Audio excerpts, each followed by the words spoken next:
dear students, let's see today a new chapter, that is two stories about flying.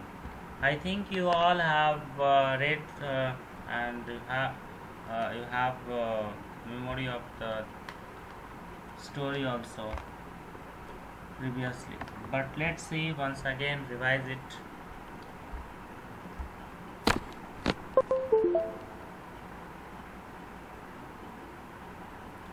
See what what the meaning of the story.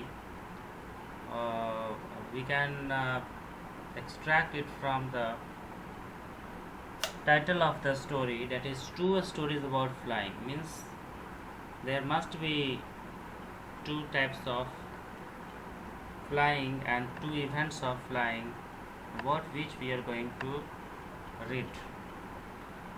Every stories have some meaning, some moral values, है ना। इससे भी हम लोग कुछ सीखेंगे और सभी कहानी से हम लोग कुछ ना कुछ सीखते हैं। तो देखते हैं कि टू स्टोरीज अबाउट फ्लाइंग से हम लोग क्या सीख पाते हैं, इसमें किसकी कहानी है, क्यों पढ़ाया गया है, और इसको एक्सप्लोर करते हैं।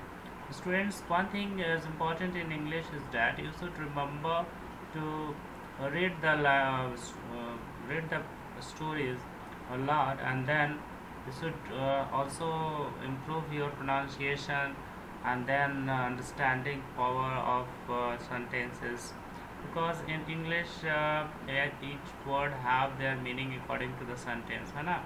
तो इंग्लिश में आप लोग रीडिंग ज़रूर करें और वर्ड्स मीनिंग ज़रूर लिखें।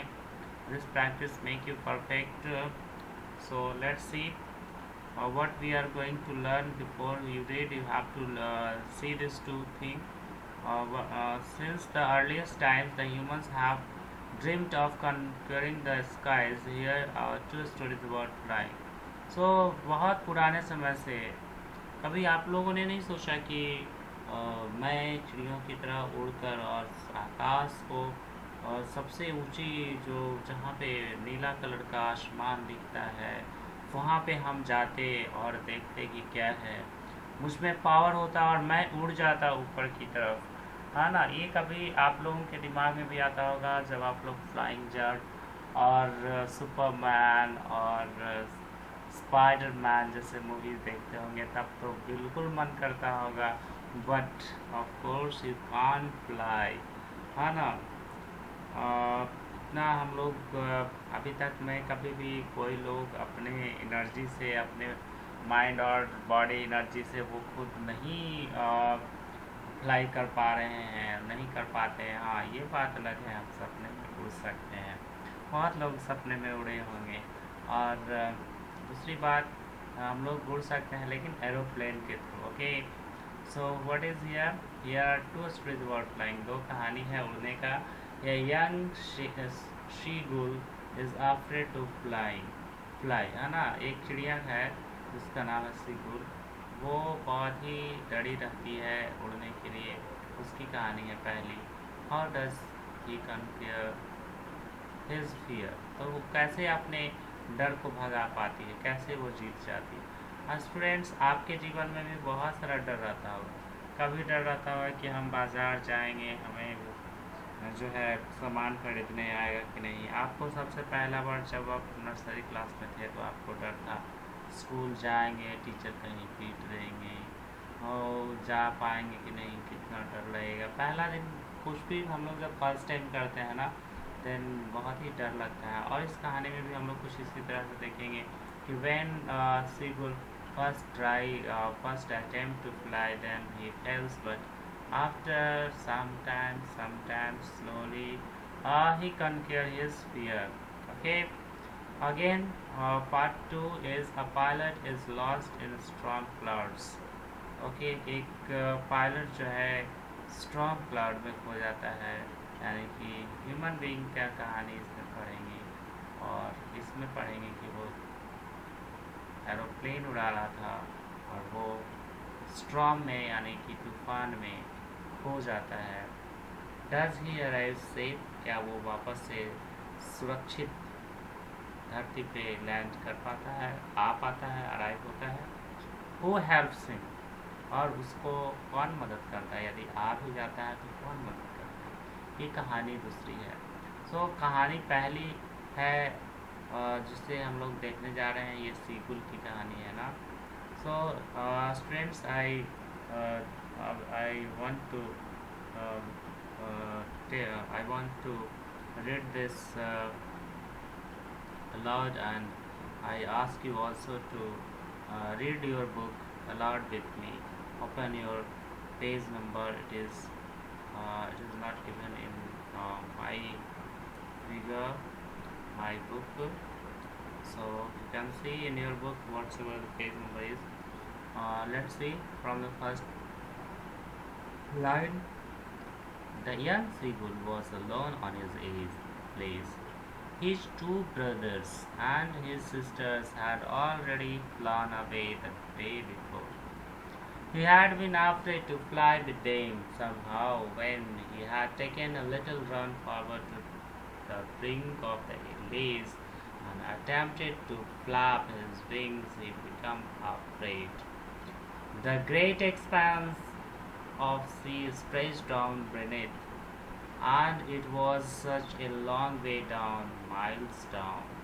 He felt certain that his wings would never support him, so he bent in his head and ran away back to the little hole under the lace where he slept at night. Even when each of his brother and his little sisters, whose wings were far shorter than his own, ran to the brink, flapped their wings, and flew away, he felt to the muster up courage to take that plunge which appears to him so desperate. His father and mother had come around, calling to him shrilly, upbraiding him, threatening to let him stay on his lace unless he flew away. But for the life of him he could not move. That was 24 hours ago. Since then nobody had come near him. The day before, all day long, he had watched his parents flying about with his brothers and sisters, perfecting them in the art of flight, teaching them how to skim the waves and how to dive for fish. He had in fact seen an older brother catch his first herring and devour it, standing on rock while his parents circled around raising a proud cackle. And all the morning the whole family had walked about on the big plateau midway down the opposite cliff, taunting him with his cowardice. The sun was now ascending the sky, blazing on his lace, and faced the south. He felt the heat because he had not eaten him since the previous nightfall. He stepped slowly down out to the brink of the ace, and standing on lake, the other legs hidden under his wing, he chose one eye then the other. He closed one eye then the other, and pretended to be falling asleep. Still, they took no notice of him. He saw his two brothers and sisters lying on the plateau, dozing with their heads sunk into their necks. His father was preening the feather on his white back. Only his mother was looking at him. She was standing on the little high hump on the plateau, her white breast thrust forward. Now, okay, now and again, she tore at a piece of fish that lays at her feet, and then scraped each side of her beak on the rock. The sight of the food maddened him. How he loved to tear food that way, scraping his beak on and now and again too. wait it. Ga ga ga, he cried, begging her to bring him some food. Claw, claw, ah! She scrambled back diversely, but he kept calling plaintively, and after a minute or so he uttered a joyful scream. His mother had picked up a piece of the fish and was flying around across to him with it. He cleaned out eagerly, tapping the rock with his feet, trying to get nearer to her as she flew across. But when wings motionless, the piece of fish in her beak almost within reach of his beak, he waited a moment in surprise, wondering why he did not come nearer. And then, maddened by hunger, he dived at the fish. With a loud scream, he fell downward and downward into a space. Then a monstrous terror seized him, and his heart stood still. He could hear nothing. He could hear nothing, but it only lasted a minute. The next moment, he felt his wings spread outwards. The winds rushed against his breast feathers, then under his stomach and against his wings. He could feel the tips of his wings cutting through the air. He was not falling headlong now. He was soaring gradually downward and outward. He was no longer afraid. He just felt a bit dizzy. Then he flapped his wings once and he rolled upward, soared upward. Ga ga ga, ga call ah. His mother swooped past him, her wings making a loud noise. He answered her with another scream. Then his father flew over him, screaming. He saw his two brothers and his sisters flying around him, curveting and blanking and soaring and diving.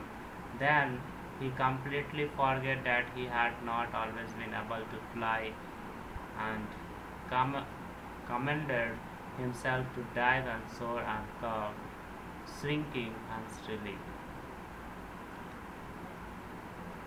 He was near the sea now, flying straight out over it, facing straight out over the ocean. He was a vast green sea. He saw he saw a vast green sea beneath him, with little breezes moving over it, and he turned his beak sideways and called amusedly. His parents and his brothers and sisters had landed on the thin clouding ahead of him. They were beckoning to him, calling shrilly. He dropped his legs to a stand on the green sea. His legs sank into it. He scrambled with fright and attempted to rise again, flapping his wings. But he was tired and weak with hunger. He could not rise, exhausted by the strange exercise. His feet sank into the green sea, and then his belly touched it, and he sank no further. He was floating on it, and around him his family was screaming, praising him, and their beaks were offering him scraps of dogfish. He had made his first flight. So, like this, you should.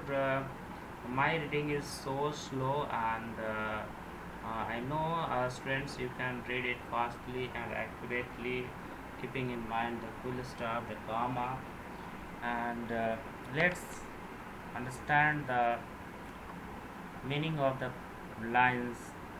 What the his first flight about.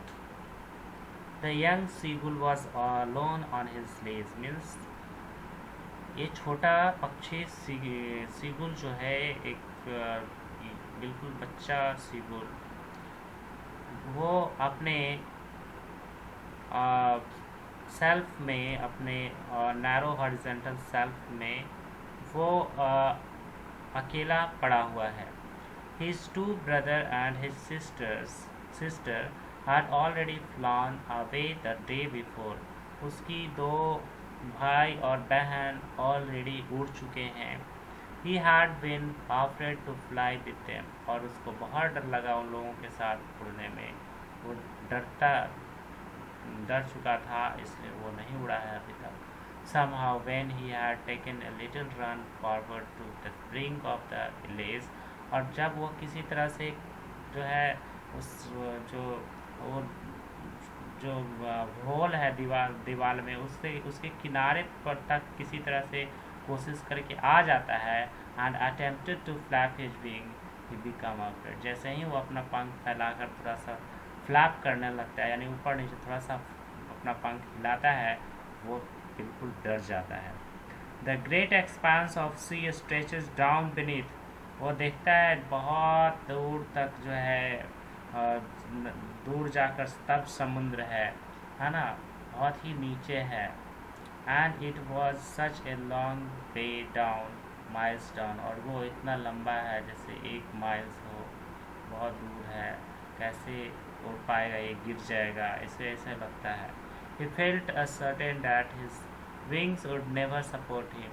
और उसे ये भी लगता है कि मैं पंख तो फैलाऊंगा, मैं उड़ना तो चाहूँगा, लेकिन मेरे पंख पता नहीं मुझे उड़ने के काबिल है कि नहीं. मैं पता नहीं, मैं उसे लगता है कि जैसे उसका पंख काम नहीं आएगा. इसी तरह से हम लोग लाइफ में बहुत बार सोचते हैं कि पता नहीं हम कर पाएंगे कि नहीं, पता नहीं कुछ ये जो फर्स्ट टाइम हम लोग कुछ वर्क करने जा रहे हैं होगा कि नहीं. बट स्टूडेंट्स, हम लोग कर पाते हैं. हम लोगों को भरोसा होना चाहिए कि we will always win and we will always come over the obstacle that comes in our life. As for example, in this day we are having corona virus spread all over the world, and we are again trying to overcome this obstacle, the illness that has come. So यहाँ तक हम लोगों ने देखा, वो बहुत ही डर जाता है और उसे लगता है कि उसके पंख भी उसे सपोर्ट नहीं करेंगे. So he went his head down and run away back to his little hole. और इसीलिए वो अपना सिर नीचे करके और वापस से उसी छेद में जहाँ पे वो रहता है, जहाँ पे उसका जन्म हुआ है, वहीं पे फिर से वापस चला जाता है. अंडर द लेस, है ना, लेस के अंदर. Where he slept at night, जहाँ वो रात में सोया करता था. Even when each of his brothers and his sisters, whose wings were so far shortened than his own, जबकि उसके भाई और बहन का पंख उससे छोटा था, फिर भी वे लोग उड़ पाए. रन टू द ब्रिंक, वो लोग ब्रिंक तक रन कर पाए. Okay. Flapped their wings and flu away, वो लोग अपना पंख फड़फड़ाए और उड़ गए दूर तक. He failed to muster up courage to take that plunge which appeared to him so deceptive. तो इवन कि ये चीज़ भी वो लोग मतलब अपने भाई बहन को देख कर भी वो नहीं कर पा रहा है, अपने में ये जुटा नहीं पा रहा है हिम्मत कि मैं भी उड़ सकता हूँ, मैं भी कुछ कर सकता हूँ. वो डिसेप्टेड है, दुखी है. His father and mother had come around. उसके माँ और पापा उसके चारों तरफ आए हैं. Calling him shrilly, और उसको बुला रहे हैं shrilly, upbraiding him, है ना, और उसको जो है गुस्सा उस पर कर रहे हैं कि threatening to let him strap on his legs unless he flew away. और बोल रहे हैं कि जब तक तुम नहीं जो है उड़ोगे, नहीं कोशिश करोगे, तब तक मैं वहाँ पर नहीं आऊँगा, है ना.